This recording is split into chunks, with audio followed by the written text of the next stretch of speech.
Welcome to Troutwood Live. I'm Gene Natali with Troutwood. Every company and every person has a story. Each week we host a guest from a company in the S&P 500. We talk about the company, our guest's career, and their personal story. Each week I learn something, and today's presentation is a first on a very important conversation. The title is Growing Up in a Small Town. Our guest hails from Ritchie County, West Virginia. The company she works for, Advanced Auto Parts, is headquartered in Raleigh, North Carolina. Amanda Hall, welcome to Troutwood Live. Hi, Gene. Thanks so much. I'm excited to be here. Amanda, we met years ago. Yes. And we'll share that story. We'll share that story when we get your background. We're going to very quickly dive into Advanced Auto Parts headquarters with the Troutwood map. And this is the super cool company Amanda works for. We had some student questions submitted beforehand. One of them was asking about Advanced Auto Parts headquarters. Here it is. And another was actually asking about Advanced Auto Parts charitable giving, which you can see in the community engagement on the company Factsheet. It's always fun to receive those questions beforehand, and they are encouraged. But this is the super cool company Amanda works for. Amanda, can you give us a little bit about your background? Yeah, absolutely. So like Gene said, I'm from West Virginia. So I grew up in a small town called Pennsboro. And I chose to stay in West Virginia and go to WVU, our land grant institution. And I traveled and I did different things, and I chose to start my career at WVU, and which eventually led me to Advanced Auto, and soon to be relocated in Raleigh. You are our second WVU. We had Charmaine Lowe, a graduate from the university, and we have to say thank you to Naomi Boyd, who introduced us years ago. So hi, Naomi Boyd. Absolutely. Yes, she was my professor. She was my coworker. She's my friend. And yes, she did introduce us in a professional and a personal capacity. Yes. Amanda, many of the classrooms that follow along Troutwood Live, so Jumpstart approved Troutwood Live in the personal finance arena. So the educators that tend to watch tend to be personal finance instructors, and that's how we met. You had some involvement through the university. Could we share a quick background on that before we dive into your presentation? Yeah, for sure. So whenever I graduated with my finance degree, I chose to stay on board with WVU in a capacity that let me kind of give back to the state. I knew growing up here that financial literacy and things that revolve personal finance is something that I didn't personally experience growing up. So I wanted a opportunity to give back to that. And that's how we met through the various programs that WVU in my role kind of supported here in the state. So yes, we had Gene presenting for our students and our teachers, and that's kind of like where our ties came from, and that's how I started my career in finance. It was great work and a great effort across the state. Absolutely. Amanda, should we dive into your presentation? Yes, absolutely. So like Gene said, Amanda Hall, and I kind of titled my presentation Growing Up in a Small Town, because I think that played a big influence in the choices I made in my career and the path that I've kind of taken, in showing that you can kind of get anywhere as long as you like take the resources that are given to you and have the goal set of where you want to end up. So just a quick agenda of what we're going to jump into. Again, about me and where, how I got to where I am today, and then talking about my company, Advanced Auto, and what my job is specifically, and what I love about it, and how I think the skill sets that I have acquired over the years are being utilized. And then finally jumping into financial literacy, which is something that I started my career in, and I'm super passionate about, specifically in my home state, but as well as it comes to getting children and teachers and educators exposed to the ins and outs of financial literacy as frequently and as early as possible. So jumping into about me, we've kind of touched on it a little bit. I am, if you want to jump to the next slide, Gene, I am from West Virginia. That little tiny red pin is on my hometown of Pennsboro. Like I said, I chose to stay within West Virginia and go to WVU, one for the financial and obligation that led me to be able to receive the education in state. And then you can see my arrows go back and forth from WVU a couple of times. So I actually then stayed at WVU to start my career after I graduated with a finance degree. And then while working for a while at WVU, I went back and got another degree from WVU where I received my master's in business data analytics. So after receiving that degree, I eventually landed my position now, which is a senior pricing analyst at Advance Auto Parts. Amanda, while we're on the About Me slide, can I ask for a story when I see that red dot on West Virginia?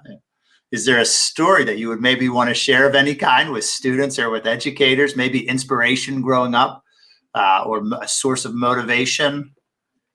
Yeah, absolutely. So where I grew up and where I'm actually currently living while I get ready to move to Raleigh, I think there's a very big expectation of that you either have to know exactly what you want to do or kind of have like a plan for where you want to end up to be successful. But I think that more importantly, it's knowing like what your passions are and what your goals are from a personal level that kind of get you where you want to be professionally. So like I knew that I wanted to give back to my state. So that's why I chose to stay in my land grant institution and start my career working in the state. So I think more it's based on personal goals rather than like where you think you should end up. And I think that's a big issue with a lot of kind of small towns throughout the state is there's like a bigger focus on like the end goal instead of like what you want route you want to take to get there. Amanda, if there's someone sitting in a classroom in West Virginia right now that just the light bulb went off and said, I want to do that. Is there a tip or an advice? What was the first step that got you headed down that path? Yeah, absolutely. And I think I touched about this a little bit later in the presentation of kind of this like roadmap of how I got to where I wanted to be. And I think it's starting as early as possible. That these decisions that you're making right now, like they ultimately influence like where you're going to end up. So actually, if you want to jump over to the next slide, I kind of built out this roadmap, and I think every student's and person's roadmap looks differently, whether that's you want to end up at a four-year institution and graduate with a college degree, or if you want to take a vocational route.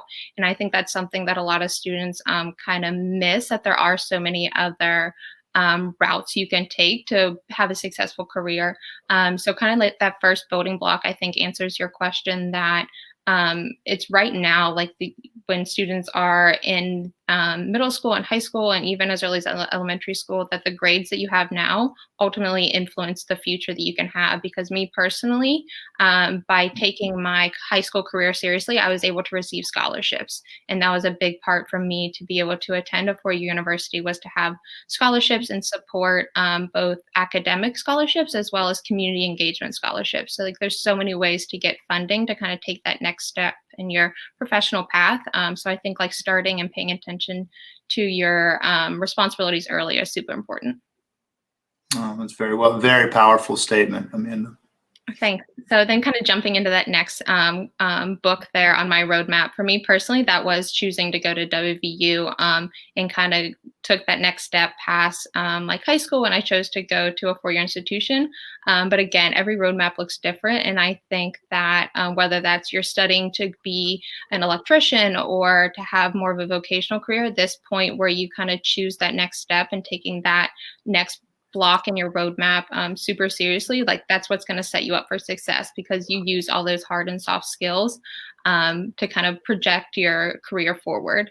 And then jumping on over to the calculator, I put that there because that's when I started to learn about my finances, between that step of where do I want to go and what skills am I going to learn in graduation before I started my career. That's when personal finance and financial literacy kind of clicked for me, that the financial decisions I'm making now are super important, that I need to understand where I'm going to be able to make money from and where my expenses are and everything like that. So that kind of calculator step is super important when students are thinking about what careers they want to take and making financial decisions. Amanda, can I ask what year in school does that calculator represent when that light bulb went off for you? I think me personally, it was my junior year of college. So it's kind of like that 2021 age range. Personally, that might have been a little later than like some students, like I would hope that they would kind of get that representation for. But for me personally, when I started thinking about, okay, this is the salary I can reasonably expect to make whenever I start my career, and these are the expenses I'm going to have. Once I graduate, thankfully for me, because I took those ABC blocks seriously and I was able to get scholarships, I didn't have student loans. But for students that have to take out small loans and stuff like that to get through college, that's when you really have to start thinking about, oh, I'm gonna have to start paying these off. So that's a super important kind of step and realization of what kind of financial standpoint you're gonna be once you reach that graduation cap. To the students listening, student loans are a legal obligation. Yes, absolutely. So take your studies seriously now so you can get that extra support. Definitely not saying student loans are a bad thing, but being able to limit those so when you graduate, you kind of have that leg up is super important. So then, yeah, the next step on my roadmap was graduation.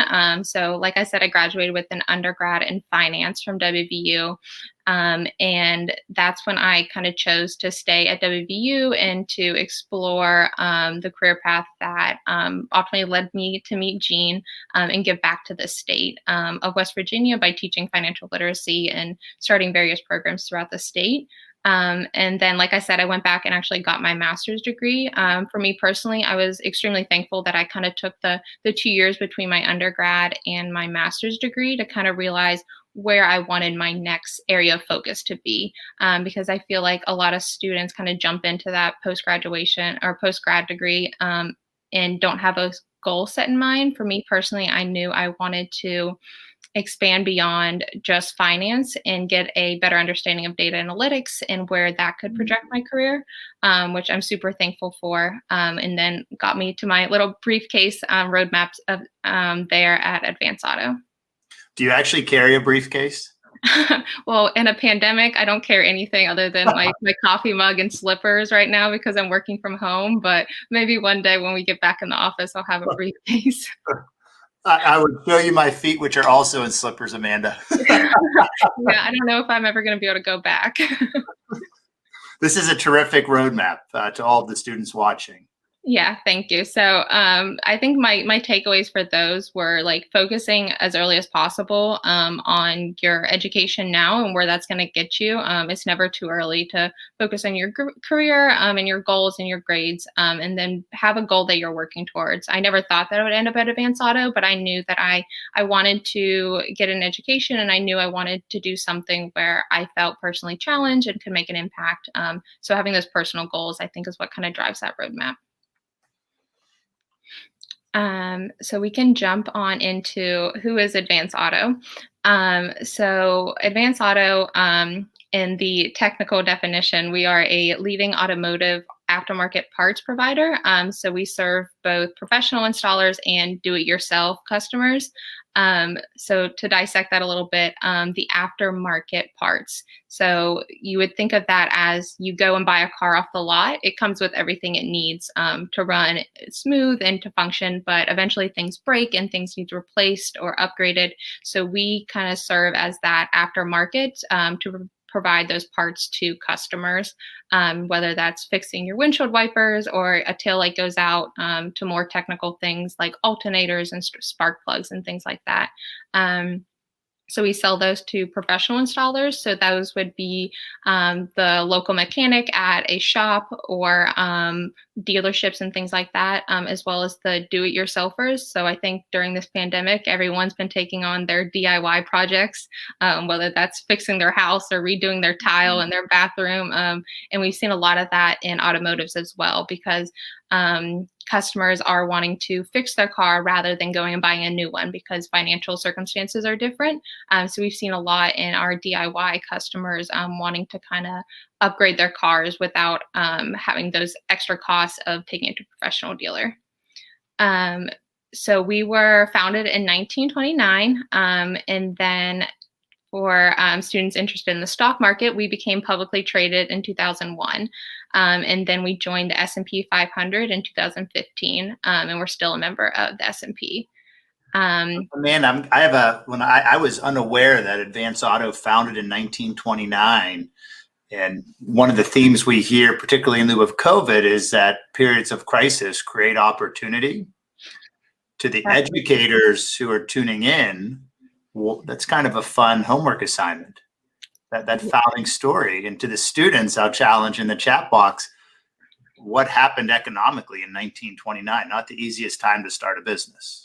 Yeah, for sure. And I'll give you a little fun fact that might help you along the way. So during World War II, Advance Auto actually started selling toys because of limited supplies and where resources were going to help with the war. They kind of transitioned to selling children's toys. You can see the bicycles and wagons and things down there, as well as home good products like kitchen mixers and toasters and things like that.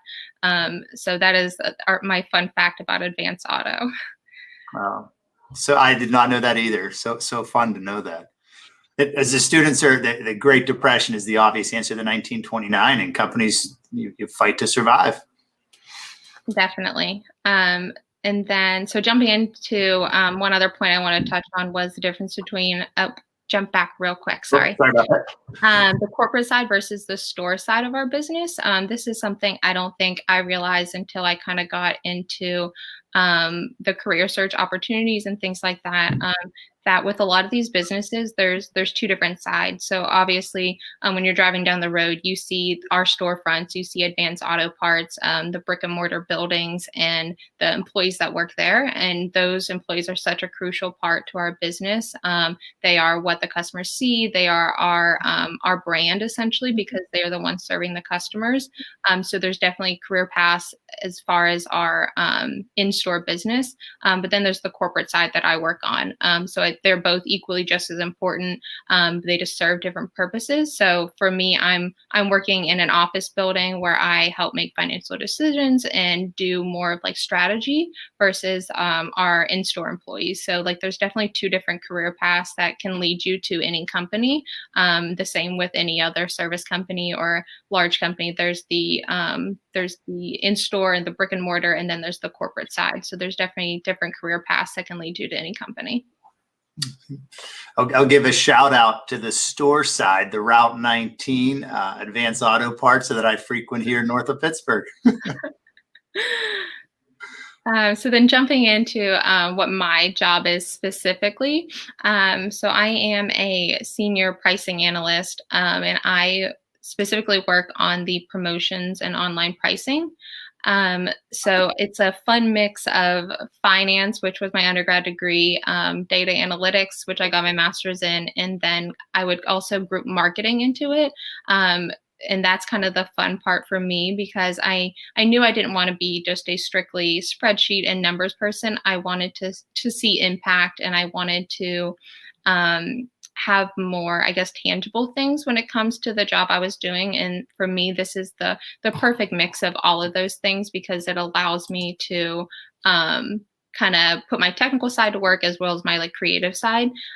So a lot of what my job is focuses on our finances and what is driving our business from a promotion standpoint. So you can think of promotions from anything to, like, we do different bundles that if you buy 3 of something, you get the 4th one free. So behind all of those promotions and those fun graphics, there's a lot of math that goes into those. So what is driving our customers' decisions? How many of an item do customers typically buy, and how can we increase that basket size and things like that? And then there's also like when you visit our website, you see like on the top bar, save 20% when you spend X dollars. So behind every single one of those promotions and those coupons that you kind of find across the internet, there's a lot of thought that goes into those. There's a lot of number crunching and analytics and different aspects that kind of go into all those offers that you're seeing on a company's website.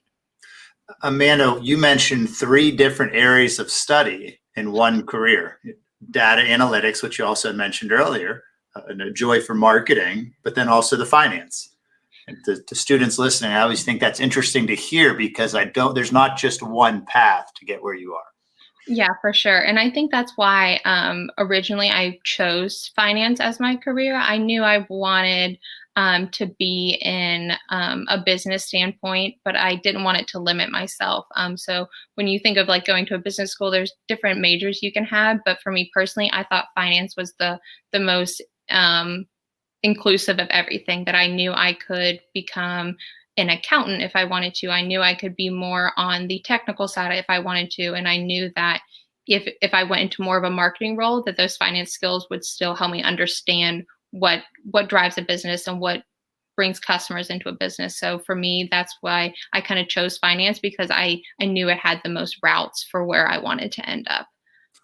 And Amanda, we should have mentioned this earlier because we talked about you being from Ritchie County and we talked about Advance Auto being based in Raleigh. Where have you been doing your work from? So I'm still in Ritchie County, here in West Virginia. So I think that's the joys and the hardships of the pandemic. One, I haven't met any of my coworkers face to face. I haven't met my boss face to face other than a video chat like you and I are talking right now. So essentially, I don't know what they look like from the neck down. I only see a floating head half the time. But a good side is that I haven't had to relocate yet. So for me, that was a personal and a financial decision, because I knew that the cost of living would increase when I moved down there. And then also I don't have any family down there right now. So for me, I chose to stay in West Virginia and work from here, because right now it doesn't matter where we're working. And I think that's something that companies are kind of realizing now, that we can have our employees anywhere as long as they have the resources to do their job, as long as they have an internet connection. And I mean, thankfully, they sent me all the resources I need. I have 2 monitors here on my desk with me. I have a laptop. I have everything that I think that's what companies are starting to realize more, that investing in real estate is inexpensive, so they can have their employees everywhere. So I think that's something important that I think is going to be a big shift when it comes to students that are graduating now looking for careers. I joke sometimes, man, that would be a fireworks come off the screen statement, because it's very inspirational for students based anywhere in America right now. Wherever you are living, the industries are changing fairly quickly in terms of your ability to work from that location. Yeah, absolutely. So there's a lot of opportunity at these larger Fortune 500 companies that you can stay where you're comfortable with and where you're from, and still be able to advance your career and grow professionally. Absolutely. So we can jump on into the next slide. So I've talked a lot about Advance Auto, but also before that, of where I met Gene in my work in financial literacy. So I wanted to touch on a little bit of what financial literacy means to me. And again, the kind of textbook definition is the ability to understand and effectively use financial skills. And I think that's what, I mean, Troutwood is here to teach you all these different financial skills, but I think pulling them together is what kind of makes you financially literate, and being able to understand that, okay, yes, I understand I'm supposed to save money, and okay, yes, I'm supposed to track my expenses, but then pulling all those things together is kind of what builds financial literacy kind of from the ground up. So the kind of graphic here, it has like all these different things kind of flowing into your budget. And budgeting is a huge part of financial literacy, and being understanding where your money is coming and going. So you can see that you have your savings and you have your expenses, and that influences your cash and your different finances, and that kind of ultimately flows into a budget. So I think that represents that financial literacy is so many different aspects that kind of flow into your ability to understand where your money's coming from and going. Really well said. Thanks. And then jumping into the next slide. I was feeling the roadmap inspiration, I think, with this presentation. So like I was kind of saying, like I didn't really start to understand like the influence of like personal finance and things like that until I was almost like forced to need to understand what it was when I was about to graduate and I was about to start earning money and I was about to start having expenses and car payments and all the things that adulthood brings. I didn't realize that until I was getting kind of thrown into that. So I think it's super important to kind of start that conversation as early as possible when it comes to understanding what expenses do people normally have and where does money come from. So I think it's super important to talk about money, especially educators with students, students and children to their parents, asking and talking about it, because I know that's something I didn't do. Mom, how much is my cell phone bill? I'm sure if students went home and asked their parents that, their minds would be blown. Or how much was the grocery bill the last time you went to the grocery store? Things like that. Two good homework assignments right there, Amanda. Yeah, for sure. Just asking your parents like basic spending and things like that goes into just a normal month of living, of surviving, and then let alone the wants versus the needs. How much was that video game, or how much was that time we went out to the Mexican restaurant to get dinner and things like that. So I think I kind of touch on 2 points there of talking about money and being aware of it. Also the wants versus the needs. And you slowly start to realize that as you get older. I need to eat and I need to go to the grocery store, but I want to go out and to have a meal. And not saying you can't have both of those, but understanding the difference, I think is super important. I 100% agree with that. And then I think that kind of jumps into saving and setting goals and tracking where you're spending. So those wants versus needs. It's easy to think, oh, I didn't spend that much money this month. But if you actually started tracking those expenses, which technology thankfully makes it super easy, that even if you just have a bank card or a debit card, there's an app or a website that you can download everything, and they color code it for you and they make a spreadsheet for you. And that's an easy way to kind of see, oh, wow, that fourth Starbucks run this week, that's kind of started to add up. So tracking your spending, I think is kind of like that first step of helping you create a budget and understanding where your money is going, because it's easy to spend more than you're bringing in and saving if you don't have that kind of tangible, whether that's a piece of paper that you're kind of just logging until you start having like real expenses. It's how much did I spend my allowance on this month versus how much was my allowance. And if those numbers at least don't equal zero, something's not adding up, right? But you definitely want to be having more in your saving side versus your spending side. And finding a place to save. I think for me, I was very fortunate that my parents allowed me to open a bank account when I was, probably in middle school. They open it with your name and your parents' name on it, and having somewhere for you to be able to save is super important when it comes to one, being financial independence, as well as just an understanding of money that, okay, I have this much allowance. Where can I put this money that I know it's safe and that I can kind of not think about it until one day you want to make a purchase or you want to see how much you've saved. So I think opening a bank account with parental approval and kind of having that thought process of I have somewhere to save is super important at a young age. No doubt about it. No doubt about it. And then at the very bottom, I was kind of back and forth on putting understand credit on here. But while I was preparing for this presentation, I saw a lot of things of credit's bad and don't open a credit card and things like that. And I think this comes to the point of talking about money with your parents and understanding what credit is and that there's good credit and bad credit. And I think that'd also be a great topic to have a future conversation on, or a future episode on, is understanding that credit isn't a terrible thing if you understand it and you know how to manage it, and that one day you're going to need to have it. So making that a normal conversation, that once you become of age to be able to have a credit card, and understanding what a loan is and how that affects your credit is super important to kind of normalize that conversation. Because for me personally, I graduated college and I wanted to buy a vehicle because I needed a new car, but I had no credit. So in that instance, not having credit was a bad thing. But also, I'm not saying go buy a credit card and rack up bills, because that's not responsible. That's not good credit. But it's a two-sided term, and I think it's a super important conversation to have. You framed that extremely well, Amanda. Understanding credit, understanding your choices. Yeah, absolutely. And whether you go to get a business degree or not, these are things that affect your day-to-day life, whether you're a finance person or you choose whatever career path, like understanding your money and credit and budgeting. Like these are day-to-day things for no matter what career choice you choose. Amanda, we have a bunch of questions. Is now an okay time to throw some questions at you? Absolutely. Let's hear them. And we always say if you can't answer or don't want to answer a question, just say, I can't answer that question. I'll throw it back at you, Gene, and I'll let you take it. The first one, already a young mind that you inspired, Aiden. Aiden is in 3rd grade and is asking, how many parts does Advanced Auto Parts sell?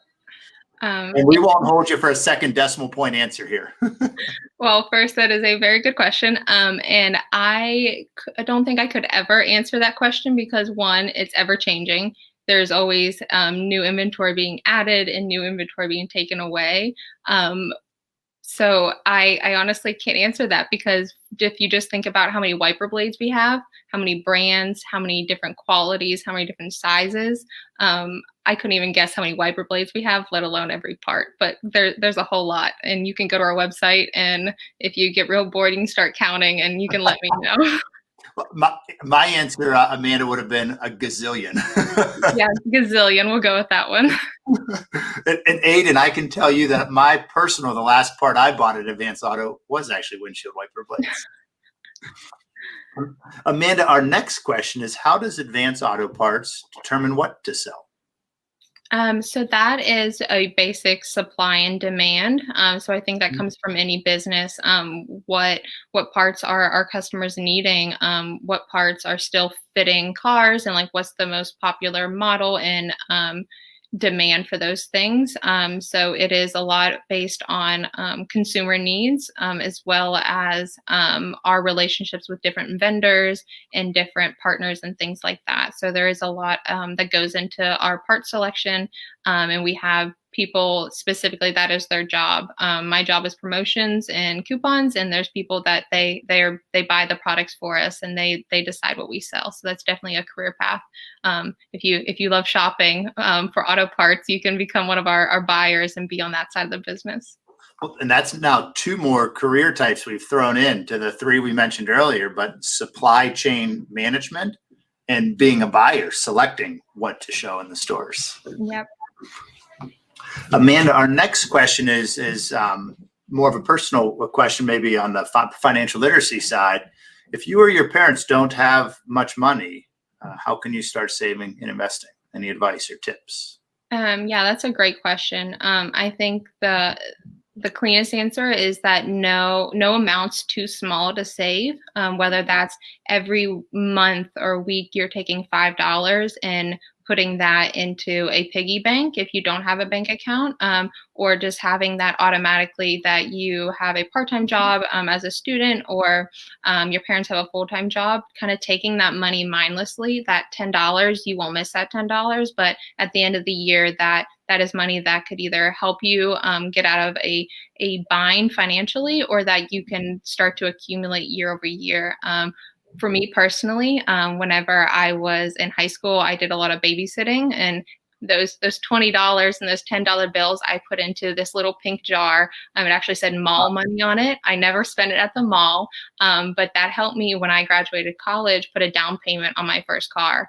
That those 5 to 7 years of babysitting ended up being thousands of dollars that was a down payment on my car that I didn't miss when I was in high school. I didn't go to McDonald's and go on shopping trips with it. I just chose to save it, and that helped me when I turned 22 and graduated college, put a down payment on my car. Amanda, I love that story. The power of babysitting, of $10, of $20. I'll repeat your statement. No amount is too small to that question. Absolutely. Our next question, and I'm curious to know the answer for this one. Did you have an interest in cars? And is that what ultimately drove you to Advanced Auto Parts, if yes? So Actually, when I was interviewing for this job, my boss asked me that. It definitely wasn't a deal breaker. You don't have to be an expert in automotives or auto parts to work for Advanced Auto. But he asked me this just out of curiosity. And my answer to him was that I grew up on a farm.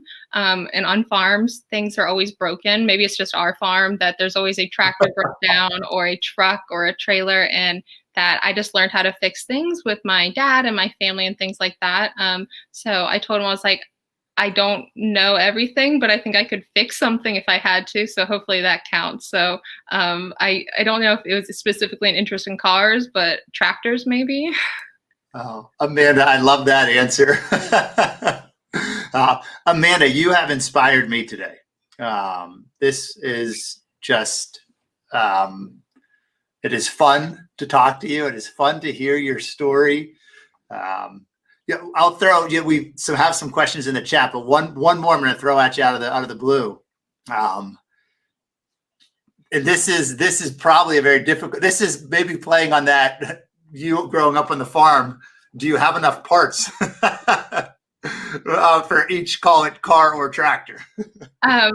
You never have enough parts. You never know what's going to break on hand. But that's what is awesome about companies and the technology that they have. For us personally, you can get on your app and your phone and you can have same day store pickup for us. So I think technology is playing in the favor of people like us that things are always breaking. When I was growing up, you were digging in the bottom of a tool chest, hoping you had that spark plug to kind of keep you going for the rest of the day. But technology and the way things work now, you can have same day delivery and pickup. So thankfully, you aren't struggling as much as I think my childhood led us to. Amanda, you just listed now our 6 possible career technology. And that is one of my favorite things about these conversations as we look to inspire young minds. And, the roadmap in your earlier slide was winding. And that's kind of how life is. It's not a straight path to get where you want to go. Absolutely. And things are always changing. You can enter a career in finance and end up being a coder and a technology and web developer. That I think if you just start somewhere and be open-minded and always getting new skill sets, I learn something new every day. And I think that's the fun part of working for a bigger company, because I know that if my interest sparks, I can do a different avenue. I can jump from this team to another one and continue to grow personally and what interests me. I learn something new every day. That is a terrific motto. For all of our students that are equally inspired by Amanda, I'm going to just jump back to the Troutwood map, and we're going to just remind and show everyone just how to explore these careers. Amanda personally listed 6 different ways to ultimately get where you want to get. And if you click this Explore Careers tab as a student, you can just explore. You can study, you can take time to understand the paths. And these are the careers listed just live right now. And I noticed they're not all in Raleigh, North Carolina. So certainly the theme we talked about, but you can see Kansas, Massachusetts, Pennsylvania, Kentucky, all over the place. Amanda, I want to say thank you. This was fun. Then as we close, let me throw a final kind of closing to you. What advice would you give your younger self, i.e. to all of our student audience? I think that advice will come from that question you asked me earlier of how to start to save. That I did it unconsciously, I think, putting my money in my little pink jar. I think my younger self, I would tell to save more and to understand where my money's going, that maybe I could have bought a nicer car if I saved more of that babysitting money or had different things like that. So I think start saving early would be my takeaway. Start saving early. Great advice to our students or educators. Amanda, we do have a question asking what social media platforms you are on so that I can follow along. I am personally only on Instagram and LinkedIn. I don't have a Facebook. My family lets me know all the time when they're trying to tag me in pictures, but I think I'm thankful for that they can't tag me in pictures. But I am on Instagram and LinkedIn. So if you want to follow my, I guess, professional success, LinkedIn would be the place to be. Amanda, thank you so much. To our audience, our students, our educators, thank you for tuning in to Troutwood Live. We will see you next week. Bye. Thank you.